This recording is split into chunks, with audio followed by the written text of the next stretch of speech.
La persona más aterradora que conocí fue un antiguo cliente.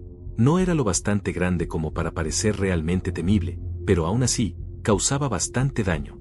Golpeó a 2 miembros del personal y los dejó gravemente heridos. Le rompió la nariz a otro solo porque le pidió que no le tirara del cabello, además de causar miles de dólares en daños, tanto a la propiedad de la compañía como a las pertenencias del personal, televisores, ventanas, puertas, consolas de videojuegos, parabrisas, gafas, teléfonos, literalmente. Cada escalada, cada día, terminaba en un incidente serio. En un buen día, podíamos esperar de 2 a 4 incidentes por turno, a veces durando horas. Se enojaban con nosotros si llamábamos a la policía para pedir ayuda, no querían que él se viera mal en la comunidad. No nos prohibieron oficialmente presentar cargos de manera personal, pero no lo alentaban. Todos hacían lo posible para asegurarse de que él nunca enfrentara consecuencias. A los 2 empleados a los que dejó pulverizados, se le pidió que les dibujara un retrato como disculpa. Tenía casi 14 años. Terminó el dibujo, miró directamente a los ojos al miembro del personal, y dijo: «No lo siento. Me alegra haberlo hecho. Ojalá les hubiera hecho más daño». Era mi trabajo trabajar con él, y cuando no estaba en un ataque de furia, tenía momentos decentes. En una conversación tranquila, mientras jugábamos con Legos o algo parecido, le pregunté si quería hablar de formas de evitar lastimar a la gente cuando se enojaba. El chico me miró fijamente a los ojos y dijo: «No, no quiero dejar de lastimar a la gente. Me gusta lastimar a la gente». Le pregunté por qué. Se encogió de hombros. «Simplemente me gusta, es divertido». Y le creí. Hace muchos años, mi esposo publicó un anuncio en nuestro complejo de apartamentos buscando compañeros de juegos de rol, Dungeons and Dragons, Pathfinder, Shadowrun, etc. Uno de los que respondió fue un trabajador de mantenimiento del complejo. Parecía agradable cuando mi esposo lo conoció por primera vez, así que lo invitó a casa. El tipo afirmaba tener muchísimos años de experiencia jugando, pero cuando empezó a hablar, mencionó ediciones de juegos que ni siquiera existían. Pensamos que tal vez había confundido términos, así que le preguntamos: «Oh, ¿te refieres a esta edición?». Él se enojaba y afirmaba que no, que decía exactamente lo que había dicho. A veces la gente tiene miedo de admitir que no tiene experiencia, así que mi esposo le dijo: «Está bien, no tengo problema en enseñarte». Pero el tipo insistía en que sí había jugado esos juegos antes. Sin embargo, cada vez que hablaba de ello, quedaba claro que nunca había jugado ninguno. No conocía mecánicas, no hablaba de grupos anteriores, ni siquiera de las típicas anécdotas que a los jugadores les encanta compartir. Al darnos cuenta de que algo estaba mal, mi esposo le dijo educadamente que no parecía que fuera a funcionar y se disculpó por hacerle perder el tiempo. El tipo no se enojó, solo parecía sorprendido, y se fue. Unos días después, mi esposo dormía hasta tarde y yo estaba despierta con mi hijo pequeño. Alguien llamó a la puerta. Abrí y era este mismo hombre. Inmediatamente empezó a decir que su transporte lo había dejado plantado y que no quería caminar bajo el calor del verano. Me pidió que lo llevara en coche. Yo entendía la molestia de no tener carro, así que le dije: «Déjame despertar a mi esposo, él maneja mejor la camioneta». De pronto, comenzó a insistir en voz alta: «No, no lo despiertes, tú puedes llevarme. Será rápido. Vivo a solo 1 milla de aquí». Le respondí: «No, tengo a mi hijo conmigo, será más fácil que lo haga mi esposo». Él seguía repitiendo: «Tiene que ser contigo, contigo, contigo». Una alarma sonó en mi cabeza. Le dije que no me sentía cómoda, que buscara otro transporte. Cerré la puerta en su cara y la aseguré: «Soy autista y no siempre entiendo bien las situaciones sociales, así que empecé a preguntarme si había sido demasiado dura o paranoica». Fui y desperté a mi esposo, le conté lo sucedido. Él me dijo: «No, eso sí suena sospechoso, no exageraste». Se vistió, agarró las llaves y salió, pero antes me pidió que cerrara la puerta con seguro detrás de él. Pasó un rato y volvió con el rostro perturbado. El administrador le había dicho que el hombre no vivía en la dirección que me había dado, sino en otro lugar completamente en dirección opuesta. Su madre era quien lo recogía siempre en coche, no necesitaba transporte. El administrador explicó que el tipo solo había sido contratista y que era totalmente inapropiado que pidiera viajes a los inquilinos, aunque lo hubiéramos visto antes. Nos aseguró que no volvería. Nunca más lo vi. 1 año después nos mudamos. 5 años más tarde, mi esposo me llamó frente a la computadora para mostrarme un artículo. Un trabajador de mantenimiento de nuestro antiguo complejo había sido arrestado por agredir a varias inquilinas. Usaba su llave maestra para entrar en los apartamentos. Una de las víctimas era solo una adolescente. Cuando las mujeres lo denunciaron a los dueños, resultó que la administradora que habíamos conocido ya no trabajaba allí, y los propietarios las amenazaron con desalojarlas si llamaban a la policía. Gracias a Dios, una de ellas ignoró la amenaza y llamó de todas formas. La foto era de él. Me horrorizó. Descubrimos que probablemente nunca intentó nada conmigo porque no siempre sabía si mi esposo estaba en casa. También creo que no lo intentó porque mi reacción ese día le mostró que yo no iba a obedecer ciegamente. No tengo idea de lo que hubiera pasado si lo hubiera llevado en coche, ya que me estaba pidiendo ir en dirección opuesta a donde realmente vivía. No me lo puedo imaginar. Si alguna vez sienten esa pequeña alarma en la cabeza, escúchenla. No se preocupen por parecer groseros o exagerados. Soy consejero en un centro de internación para niños y adolescentes, y he conocido a varios chicos a los que jamás les daría la espalda. Sin duda me he cruzado con futuros aniquiladores de familias y con posibles asesinos en masa, pero ahora mismo tengo al más inquietante de todos. Hace unos días, durante el informe de turno, nos hablaron de un joven que había sido traído por el FBI. No es raro que los menores lleguen escoltados por la policía, pero esta era la primera vez que veía algo así. Su casa había sido allanada porque publicaba amenazas en distintas redes sociales y llamaba con amenazas de bomba a negocios locales. Todas las amenazas resultaron ser creíbles por varias razones, entre ellas una lista que encontraron, detallando lo que necesitaba conseguir, dónde y cómo, con información de contacto incluida. Está a punto de cumplir 18 años y probablemente será procesado como adulto. En fin, entré a la unidad y de inmediato supe a qué paciente nuevo se refería el equipo de tratamiento. Este chico parecía una copia exacta de Richard Ramírez, mismo cabello grasiento, mismos dientes torcidos.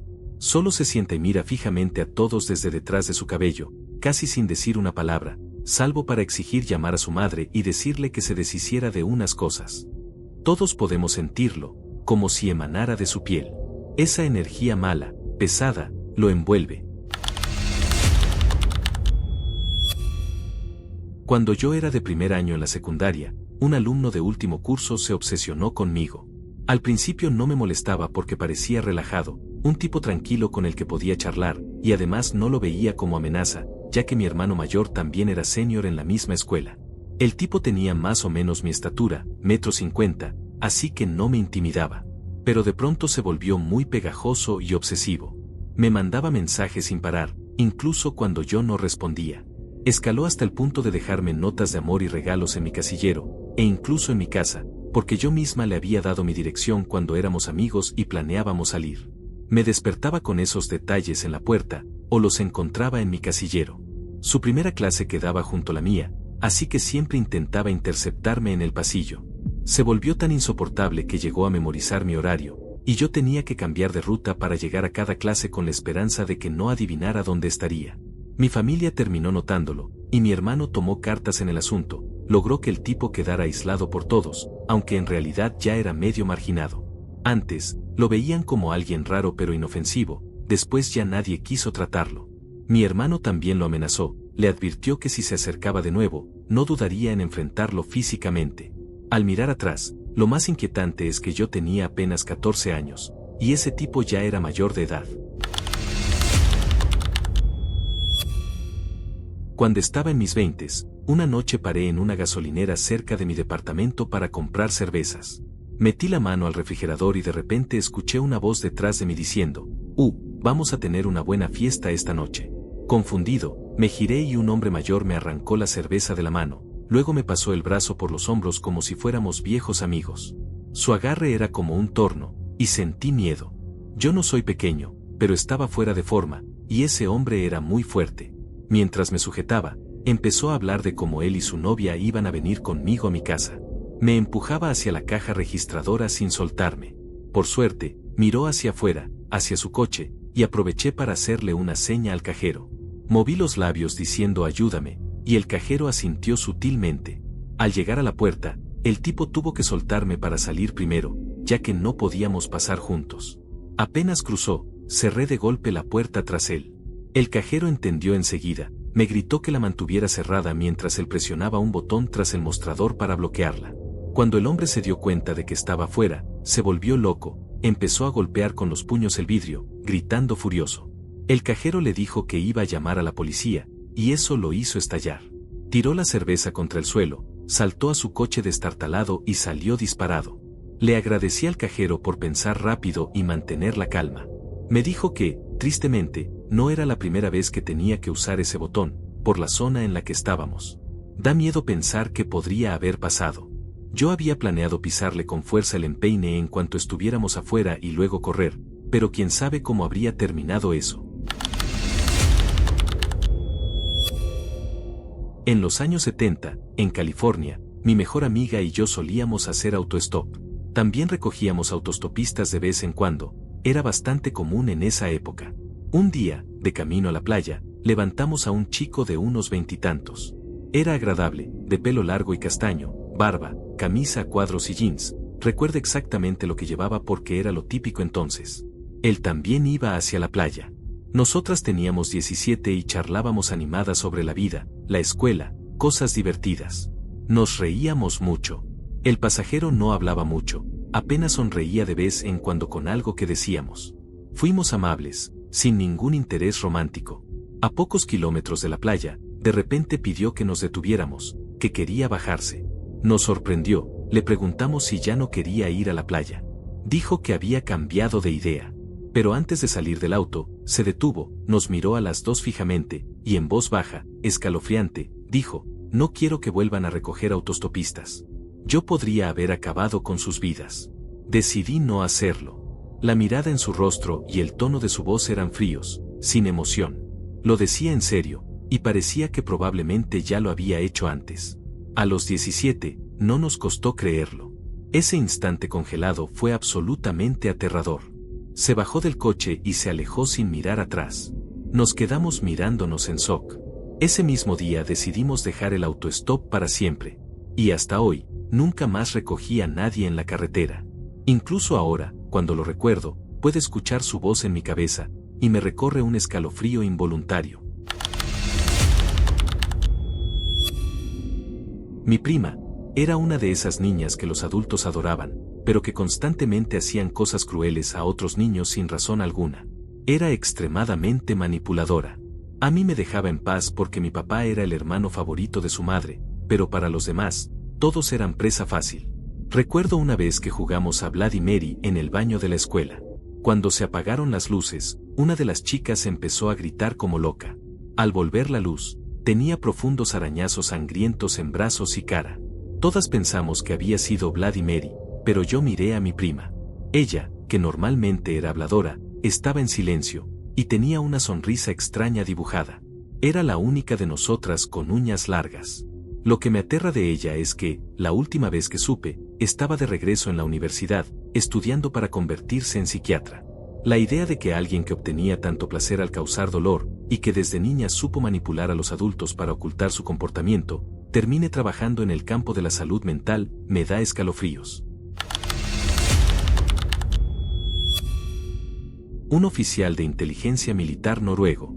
Si lo veías entre la multitud, jamás adivinarías que había llevado uniforme. Parecía un oficinista viejo, un hombre amable al borde del retiro. Pero aquel hombre tenía muchísima experiencia en misiones en Afganistán y otros lugares, trabajando junto a la CIA y organizaciones similares.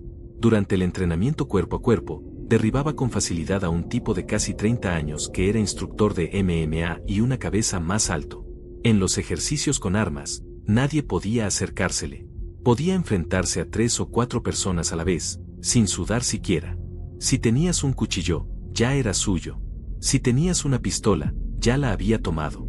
Cada vez que alguien intentaba atraparlo, fallaba estrepitosamente. Para cuando te dabas cuenta de que había cerrado, ya te había derribado 6 veces. En realidad, se trataba de un grupo con una mentalidad depredadora de colmena. Yo solía ser taquígrafo judicial y uno entró en el juzgado de Manhattan para el juicio de un policía. Este agente se había hecho pasar por agente del FBI, Había ido a un hospital y le dijo a un diminuto doctor asiático que podía acabar con su vida en cualquier momento y que nadie lo sabría jamás.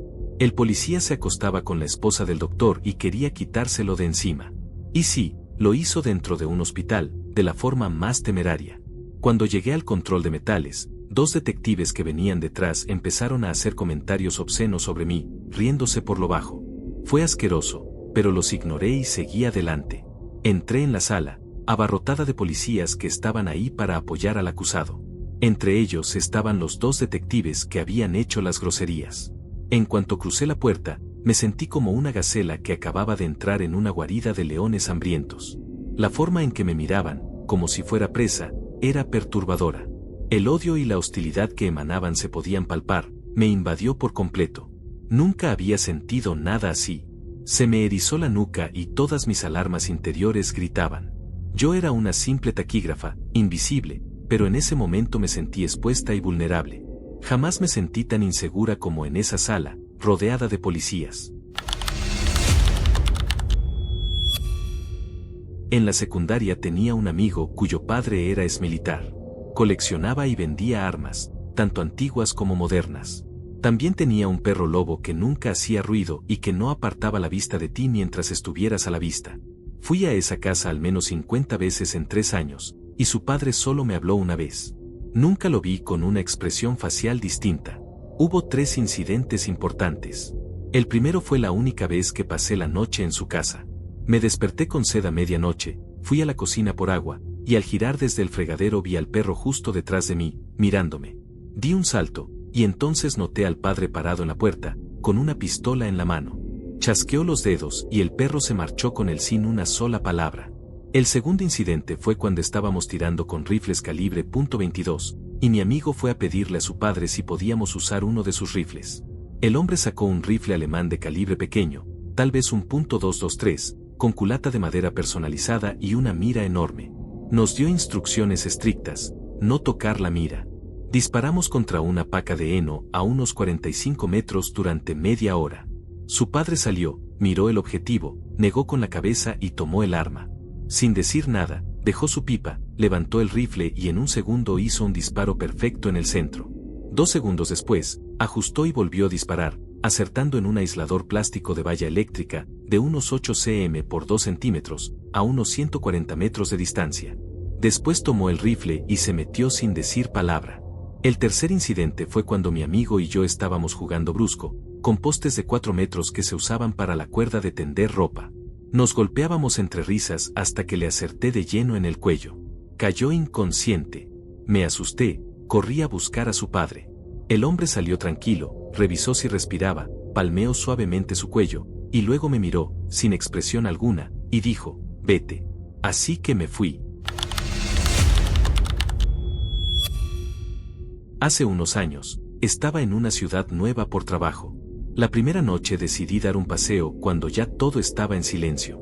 Mientras caminaba por una calle vacía, vi a una chica que venía en dirección contraria hacia una parada de autobús. La calle estaba oscura, apenas iluminada lo suficiente para distinguir si alguien era hombre o mujer. Noté a 2 tipos siguiéndola. Ella se detuvo en la parada, y ellos se pararon a unos metros, observándola. Cuando me acerqué, ella me miró, luego los miró a ellos. En apariencia, todo parecía normal, pero sus ojos estaban llenos de lágrimas, y entendí al instante que algo estaba mal. Me quedé allí, con miedo de lo que pudieran hacer esos hombres, pero me aseguré de acompañarla con mi presencia. Ellos hacían llamadas, se notaban inquietos. Justo entonces llegó un autobús, ella subió rápido. Los 2 empezaron a caminar hacia el bus como si fueran a seguirla. Sin pensarlo, avancé hacia ellos con paso rápido, con expresión de enojo. Se detuvieron en seco mientras el bus se alejaba. La chica me miró por la ventana y me susurró con los labios: gracias. Después empecé a regresar hacia mi hotel. Por una calle me siguieron, pero finalmente se apartaron. Supongo que decidieron que no valía la pena.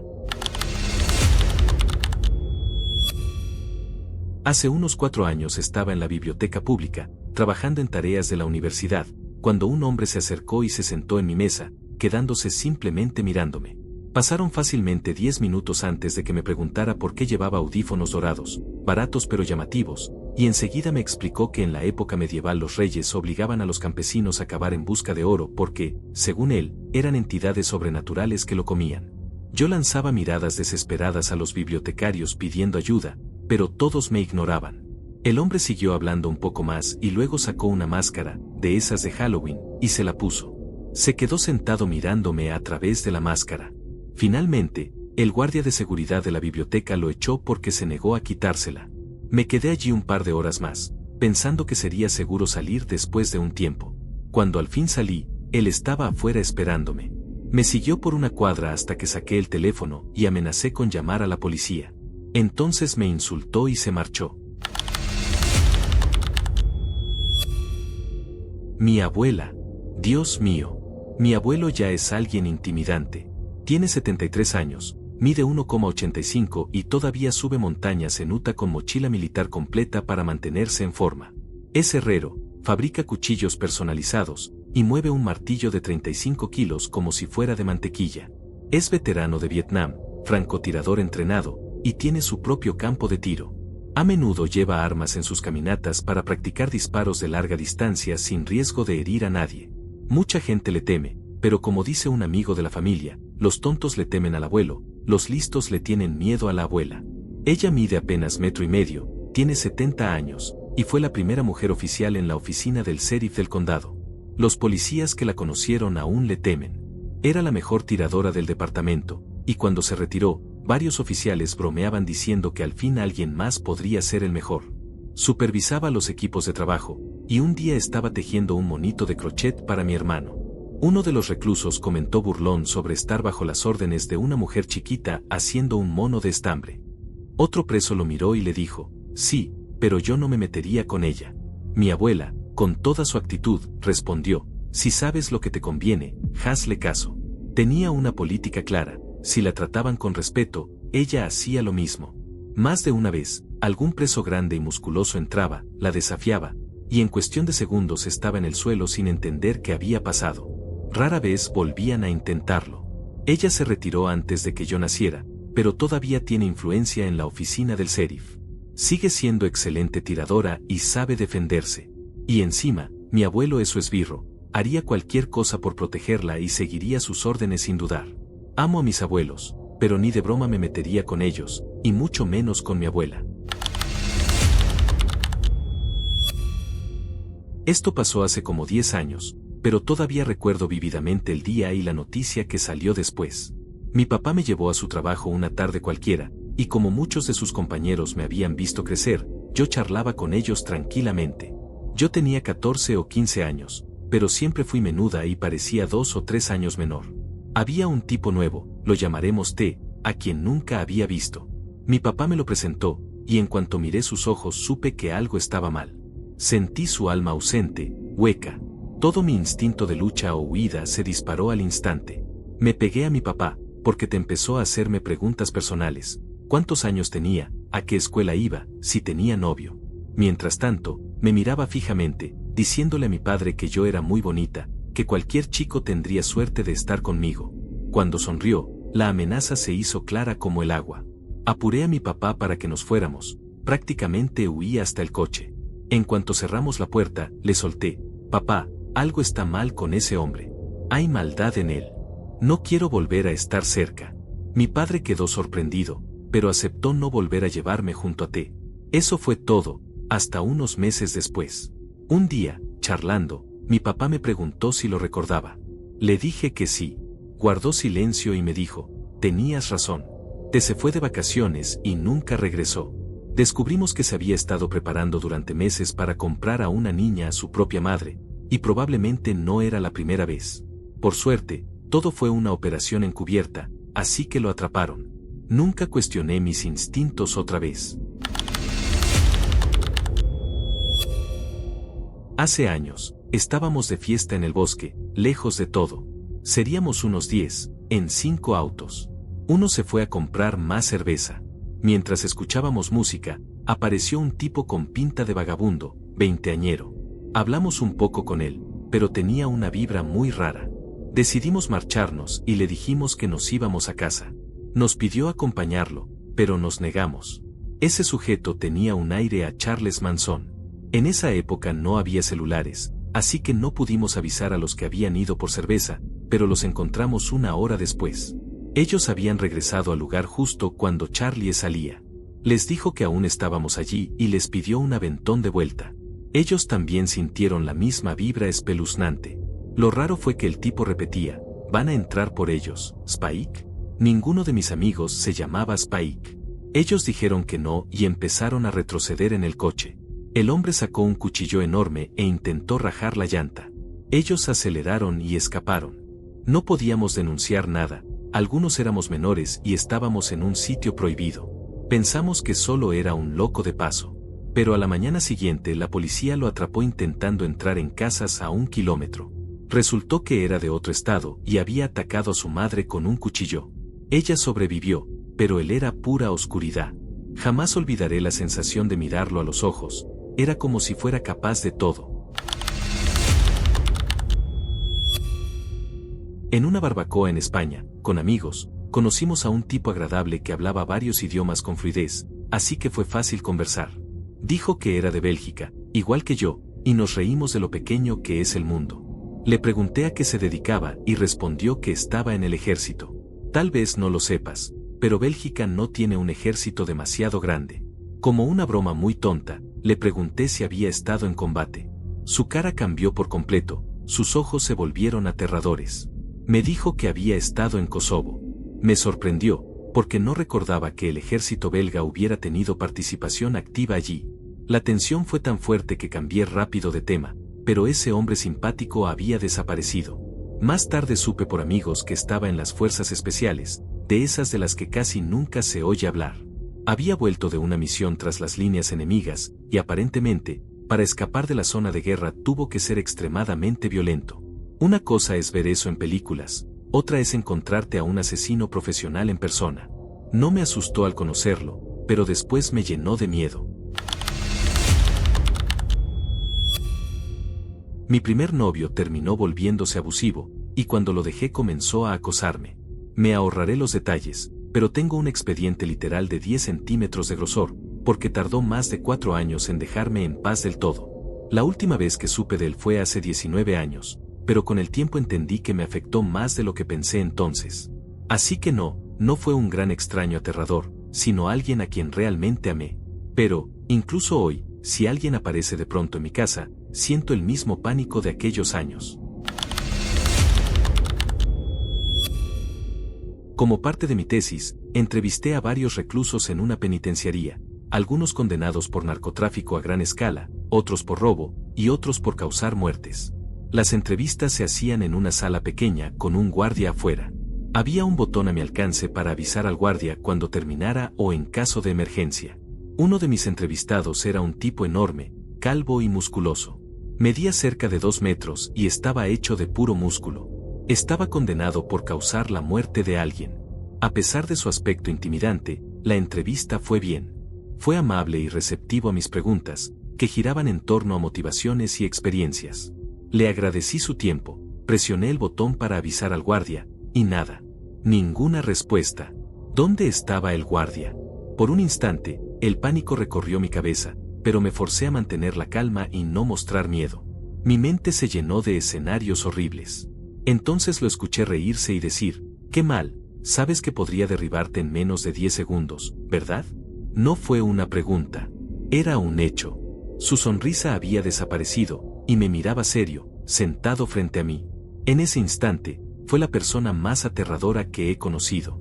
Todavía puedo ver su rostro en mi mente, y cada vez que lo recuerdo, revivo esa ola de terror. Luego se echó a reír. Creo que logré forzar una risa débil y nada convincente, como si lo tomara por broma. Afortunadamente, nunca se movió de su silla. Terminamos charlando un poco más sobre los guardias, mientras yo presionaba una y otra vez el botón. Resulta que el guardia de turno se había ido antes de que llegara su relevo, que se retrasó con otro interno. Al final, apareció y terminé la entrevista. No hice un gran escándalo, pero reporté la situación a seguridad por el bien de todos. El chico más inquietante que conocí en la secundaria no lo era en el sentido típico. Era callado, sin muchos amigos cercanos, pero siempre educado, amable con todos. A menudo compartía la mitad de su almuerzo con un compañero que no tenía comida. Al mismo tiempo era extraño, nunca hacía tareas ni participaba en clase, pero era respetuoso con los profesores y no causaba problemas.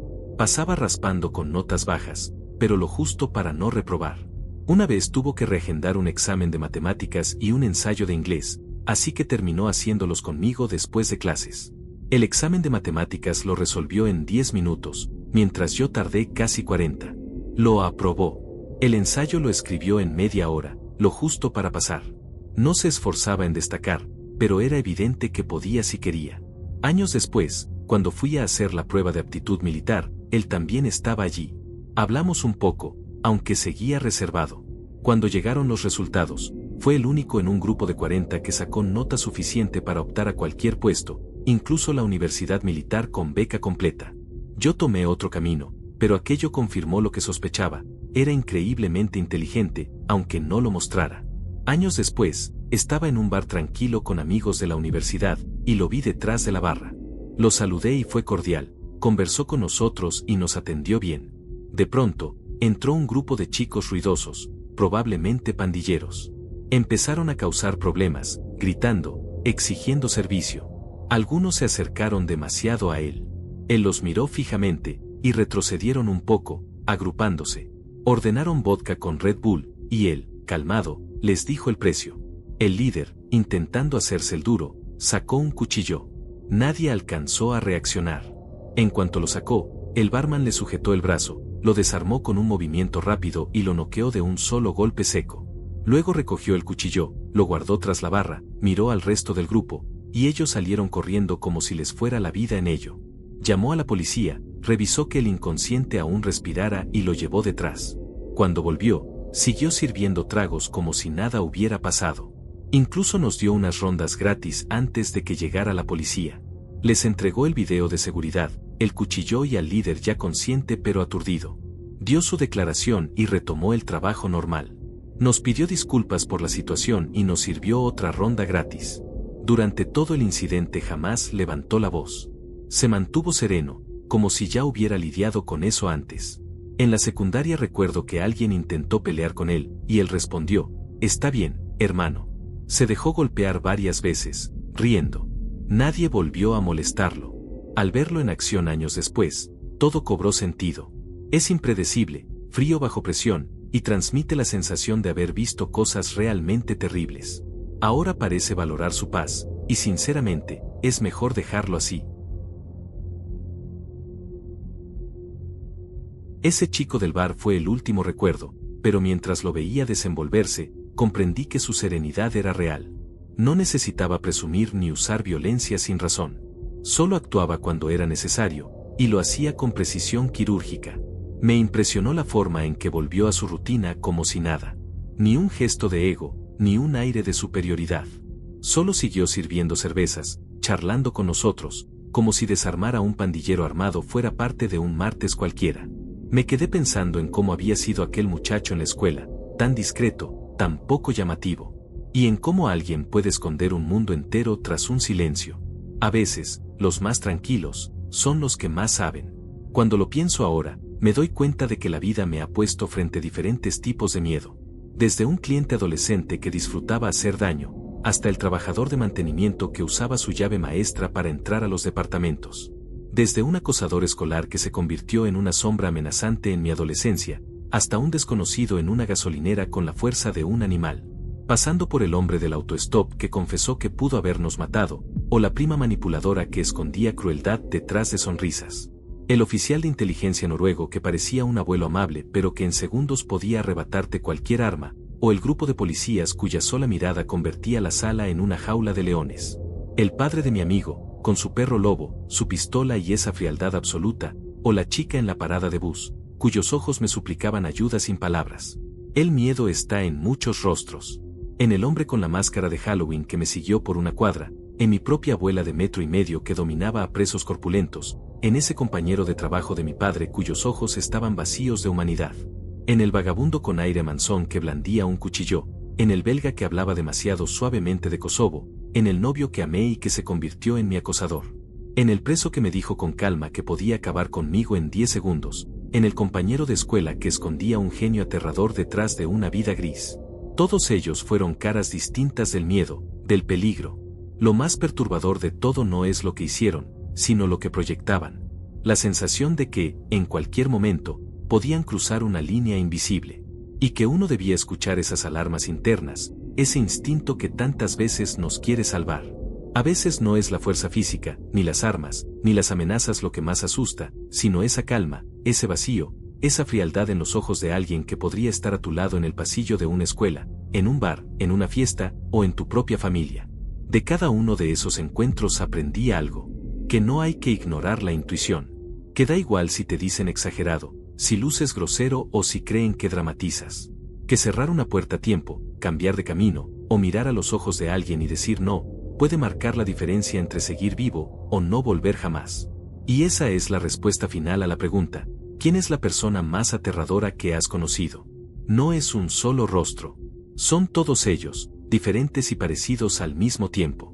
Porque lo que realmente da miedo, no es solo lo que alguien es capaz de hacer, sino lo que puede estar oculto detrás de una sonrisa tranquila, de un silencio prolongado, o de un simple hola en el momento equivocado.